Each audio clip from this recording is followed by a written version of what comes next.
All right, let's talk about a word we use all the time: quality. We think we know what it means, right?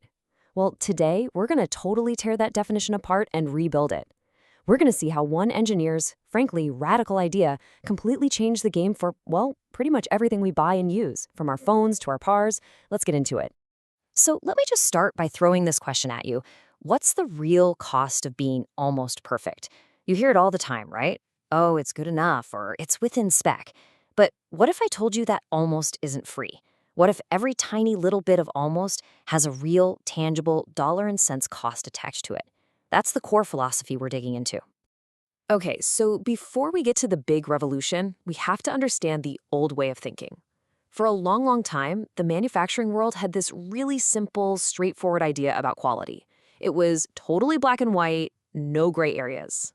This old school definition has a name: conformance to requirements. Guys like Philip Crosby were huge proponents of this, and it's basically a simple pass-fail test. A product is either good or it's bad. It passes or it fails. As long as a part falls within the predefined limits, the specifications or specs, boom, it's a quality part. End of story. And this is where it gets kind of wild. They call this the cliff edge model, and you'll see why. Imagine a part that's just a hair's breadth away from being out of spec. According to this old view, it's 100% perfect. No cost, no problem.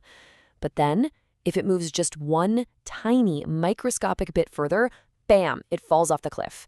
It goes from being totally perfect to totally defective in an instant, and now it has a massive cost. It's kind of nuts when you think about it, right? A real all-or-nothing gamble. But then our hero enters the story, a brilliant Japanese engineer and statistician named Dr. Ginishi Taguchi. And he looked at this whole cliff edge model and basically said, no way, this is completely wrong. He knew that the simple black and white view just doesn't match up with how things work in the real world. And he came up with something truly revolutionary. And it all comes down to this single sentence. This quote literally changed everything. Quality is the loss imparted to society from the time a product is shipped. Whoa, think about that. For Taguchi, quality wasn't something you measure inside the factory walls. It's actually a negative thing. It's a loss. And that loss starts the second the product goes out the door. It affects the company, sure, but it also affects you, the customer, and even society as a whole. So what on earth does he mean by loss to society? It sounds kind of philosophical, but it's not. It's incredibly real. It's the cost when your new gadget doesn't work right out of the box.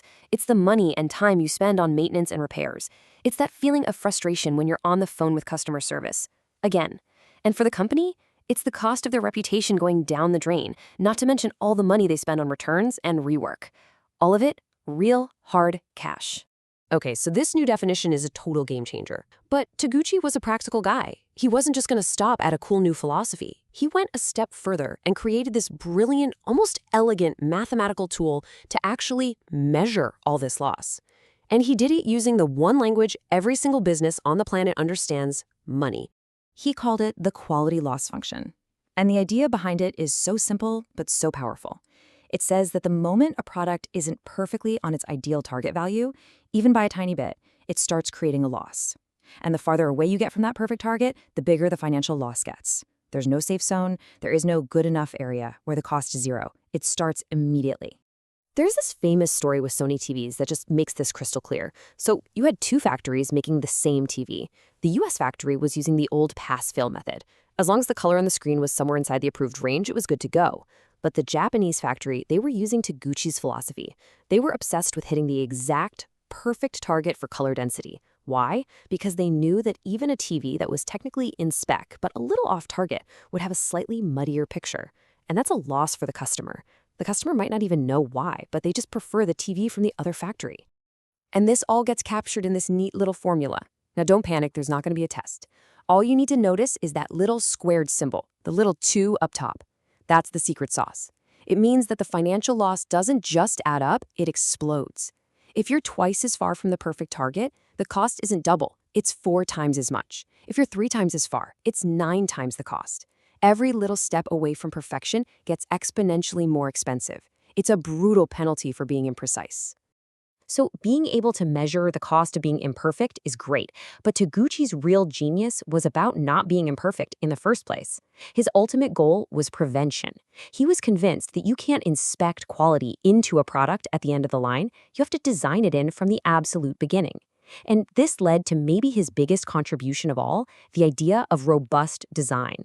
So, what is robust design? It's all about making products that are tough. Products that just keep working perfectly, consistently, even when the real world throws all kinds of chaos at them. Taguchi called this chaos noise. The whole goal is to make your product basically immune to all that noise, to make its performance rock solid no matter what. You're not just looking for defects at the end, you're designing the product so those defects can't even happen. And Taguchi broke this noise down into 3 types. First, you've got external noise. That's just the world around the product. Is it hot? Is it cold? Is it humid? Then there's deterioration noise, which is just a fancy way of saying stuff wears out over time, parts get old. And finally, you have internal noise. These are the tiny little variations that just happen during manufacturing because nothing is ever exactly the same twice. A truly robust product is built to shrug off all 3 of these. So how do you actually do this? Well, Taguchi laid out a super practical 3-step plan. First, system design. That's just coming up with the basic idea, the prototype. But the real magic, the core of the whole thing, is step 2, parameter design. This is where engineers figure out the perfect recipe, the optimal settings for everything, to make the product's performance just bulletproof against all that noise. And then, only at the very end, comes tolerance design. This is where you get really smart with your money. Instead of making every single part super duper precise, which is crazy expensive, you only tighten the specs on the few critical things that really truly matter. So, when you put this all together, what do you have? It's so much more than just a few tools for engineers. It's a whole new way of looking at the world. A complete shift in the philosophy of how we make, well, anything. And believe me, the ripples from these ideas have spread way, way beyond the factory floor. And this is the big paradigm shift, the main takeaway. Taguchi's core philosophy is that quality is not about just staying between the lines. It's about a constant, relentless drive to get closer and closer to that perfect bullseye. It's all about reducing variation. You can see this thinking is the bedrock of huge movements like Six Sigma. And these ideas, they're everywhere now, from how we write software code to how we design a customer service experience. The goal is always the same. Hit the target. Be dead center. Because being close enough just doesn't cut it anymore. So that brings us right back to where we started, but now we're looking at it completely differently. Now that you know that every single tiny deviation from perfect has a real cost, a cost to someone somewhere, I'll ask you again, is within spec ever really good enough? Something to think about. Thanks so much for joining me for this.